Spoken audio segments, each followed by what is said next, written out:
Oke, kita lanjutkan lagi dengan yang berikutnya, persamaan garis. Ini juga sudah kita pelajari di SMA. Jadi bentuk umum persamaan garis itu mempunyai bentuk AX plus BY plus C, ya, sama dengan 0. Nah, perhatikan jika A-nya 0 dan B-nya tidak 0, maka itu adalah A-nya 0, B-nya itu kan artinya Y sama dengan sekian, ya, yaitu garis yang sejajar dengan sumbu X.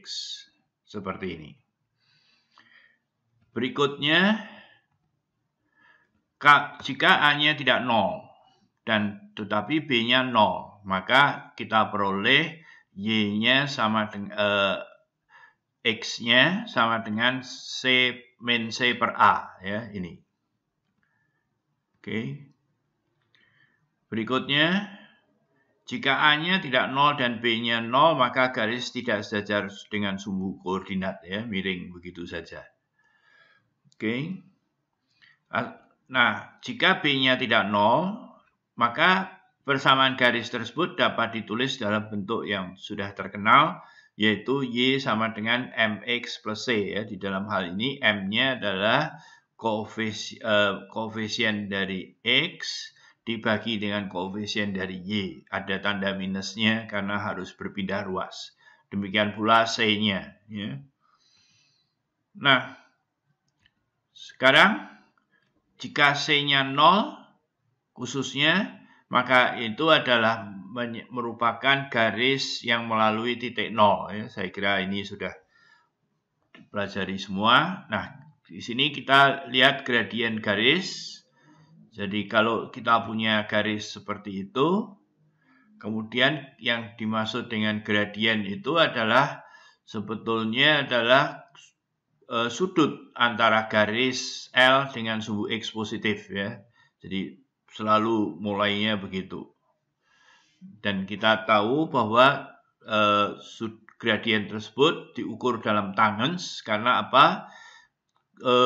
Tangens itu memberikan, kalau kita tahu gerak mendatarnya, maka kita sudah tahu berapa tinggi kita sudah bergerak.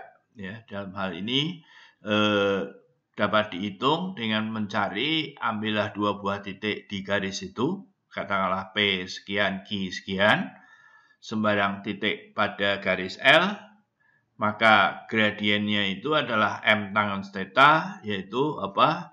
Ini ya, Y2 per Y1 dibagi X2 min X1. Ya, jadi tidak perlu pakai mutlak karena bisa positif, bisa negatif. Ya. Jadi gradien ini adalah berapa besar ketinggiannya naik atau turun jika kita bergerak horizontal sejauh 1. Ya. Jadi kalau kita bergerak 1 ke kanan, selalu ke kanan ya geraknya. Kalau positif artinya garisnya naik ya. Kalau negatif artinya garisnya turun begitu. Nah, persamaan garis melalui dua titik, ya tentu saja di SMA ada formulanya. Kalau saya lebih suka dengan cara yang kita ingat adalah persamaan garis Y sama dengan MX plus C. Nah, itu. Ya. Kemudian lakukan substitusi. Ya, karena titik P berada pada garis, maka memenuhi ini. Karena Q terletak pada garis, maka memenuhi ini. Nah, M-nya bisa dihitung dengan cara katakanlah mengurangi ya. Mengurangi persamaan ini, C-nya hilang, maka M bisa dihitung. Demikian pula nilai C-nya.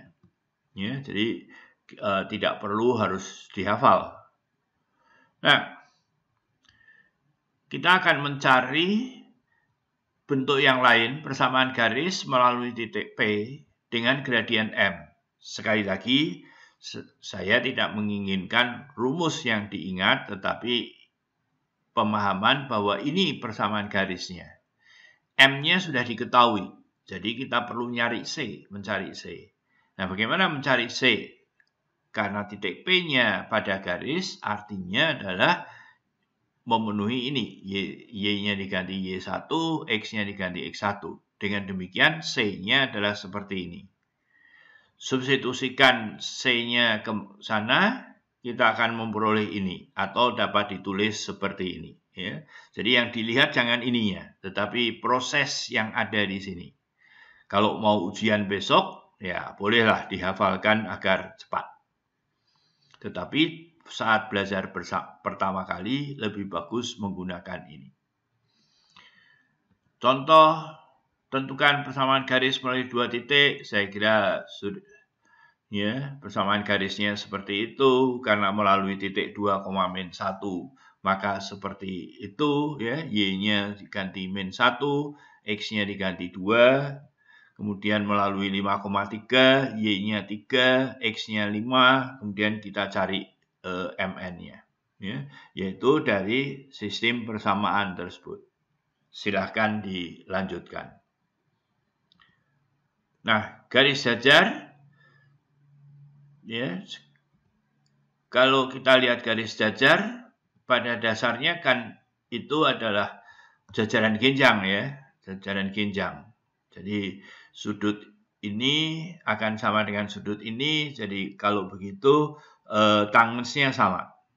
Dan bisa dibuktikan, kalau tangensnya sama, maka dia garis jajar. Ya, pada dasarnya karena tangensnya sama begini, dia jajaran genjang lagi. Jadi dia sejajar. Ya. Garis tegak lurus. Nah, untuk melihat hubungan gradien antara dua buah garis lurus, misalkan ini garisnya adalah garis L dengan gradien M, misalkan, ya. Kita lihat di sini kita buat segitiga siku-siku dari sembarang titik di sini kita ambil tegak lurus, ya. Maka gradiennya di sini adalah Y per X, ya, Y per X, ya. Jadi horizontal dibagi vertikal dibagi horizontal. Nah, untuk tegak lurus kita putar saja, ya, kita putar. Tentu saja yang berada di sumbu X akan berada di sumbu Y. Tegak lurus ini juga akan jadi tegak lurus, ya. Nah, jadi di sini kita lihat bahwa gradiennya itu adalah turun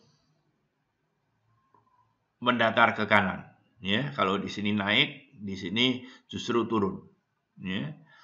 Nah, yang di sini jatuh ke sini, siku-siku begini, jadi kita tahu bahwa dia tegak lurus. Nah, dengan mudah bisa dilihat bahwa gradien garis K ini adalah sebaliknya, ya. Kalau tadi ini adalah X di sini, ini adalah Y, sekarang terbalik. X dan Y. Ada tanda minusnya karena kalau di sini naik, maka ini turun, ya. Jadi begitu. Oke, jadi ini garis L tidak sejajar dengan sumbu koordinat, saling tegak lurus, maka begini, ya. Sebab kalau salah satunya 0 kan tidak. Nah, sebaliknya juga berlaku. Jika garis K dan L memenuhi ini, maka garis tersebut tegak lurus. Ya, bisa diinikan, ya. Bisa dibuktikan dengan cara lain. Coba buktikan dengan cara lain sehingga kita tahu betul bahwa ini seperti ini. Nah, kalau garisnya tidak melalui titik 0,0, ya kita geser saja. Ya, semuanya di ini. Jadi masih bisa kita lihat bahwa dengan pergeseran tersebut gradiennya sama, maka kita lakukan dengan cara yang sebelumnya. Nah, sebagai latihan, silahkan kerjakan soal ini.